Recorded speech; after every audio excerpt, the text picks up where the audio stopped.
les champs de l'humanité, des gerbes de femmes portent et racontent la fierté de leur peuple, de leur nation. Au rang de nos bouquets de femmes, bouquets de fierté que nous exhibons sur les scènes de la vie, en tête viennent les Agoutis. Fières femmes guerrières qui, de leur sang, ont écrit de lumineuses pages de notre existence.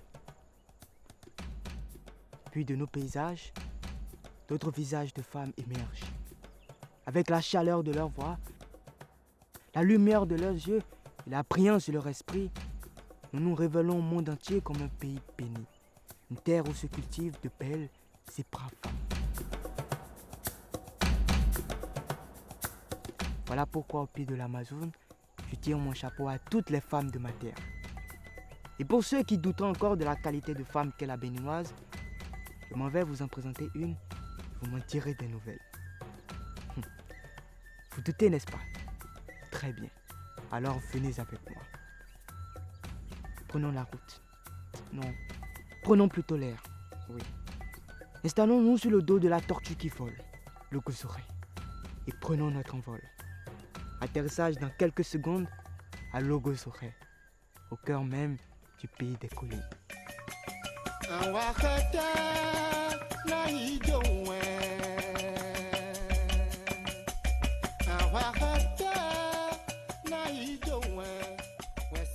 C'est une fille intelligente. On sait que Célestine a été toujours parmi les premiers de sa classe. Ce que je retiens, je sais que quand elle passait en 6e, elle fait partie des premiers du Bénin. C'était en 1973. C'est à Abomey qu'on s'est connus. On s'est retrouvés au lycée Oufon. Nous étions la dernière promotion de filles qui faisait de ce lycée le lycée de jeunes filles Oufon d'Abomey. On était 16. C'est très tôt une fille qui a pris ses responsabilités en tant qu'aînée. Pour nous, en tout cas pour moi et ma soeur, celle après qui je viens, elle est un pilier, elle est comme une mère pour nous et elle a assumé cette responsabilité depuis son plus jeune âge. Et quelques années plus tard, à la jeune femme responsable de ses jeunes sœurs, le président général Mathieu Kérékou confia la direction de son cabinet civil, ce qui est quand même assez lourd comme responsabilité. C'était le tollé général ici. Parce que les gens doutaient de sa capacité à assumer une fonction aussi lourde à cause de son jeune âge et peut-être aussi de son inexpérience. Sa nomination au poste de directrice de cabinet de Mathieu Kérékou n'a pas plu à des gens.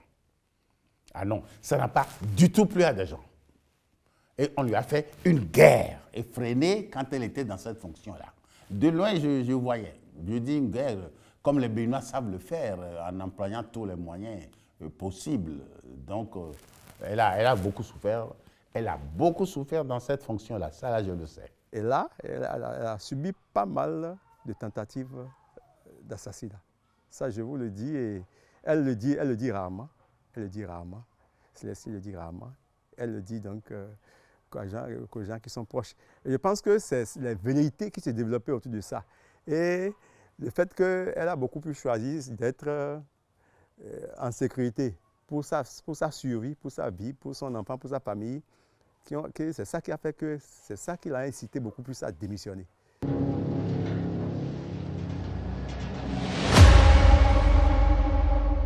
Chez nous, en République du Bénin, démissionner n'est pas une pratique courante. Pourtant, toi, tu l'as fait. Le 18 avril 2001, tu as démissionné. Ouais. Tu as déposé le tablier alors que tu occupais le prestigieux poste de directrice du cabinet civil du président Mathieu Kérékou. Ouais. Alors, je voudrais bien savoir, qu'est-ce qui a bien pu fonder une telle audace, un tel reniement du prestige alors que tu vas à peine dépasser le seuil des 40 ans? C'est vrai, j'ai démissionné. C'est un souvenir et c'est toujours bien d'en parler parce que c'est une démission que je n'ai pas voulu médiatiser. Savoir dire non, c'est savoir renoncer. c'est savoir tourner le dos à ce que vous appelez prestige. Un poste en vue, d'accord, mais est-ce que ce poste contribuait vraiment à mon épanouissement? C'est la question que je dois me poser.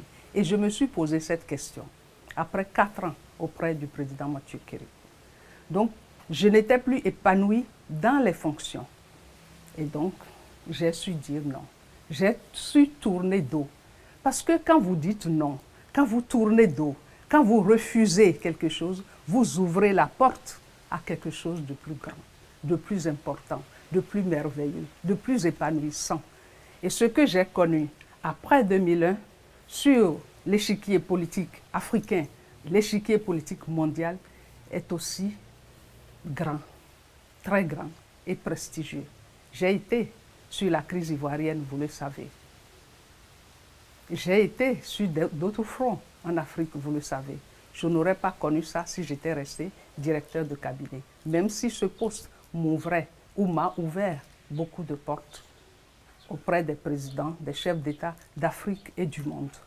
Donc, démission doit faire partie de notre vie, si tant est que nous ne nous sentons plus bien dans une fonction. Donc, je ne l'ai pas médiatisé, mais c'était une réalité. Je suis partie pour des questions de principe et je m'en suis expliquée avec le président Kérékou à l'époque, qui m'a très bien comprise, puisque nous avons gardé de bons rapports jusqu'à la fin de sa vie.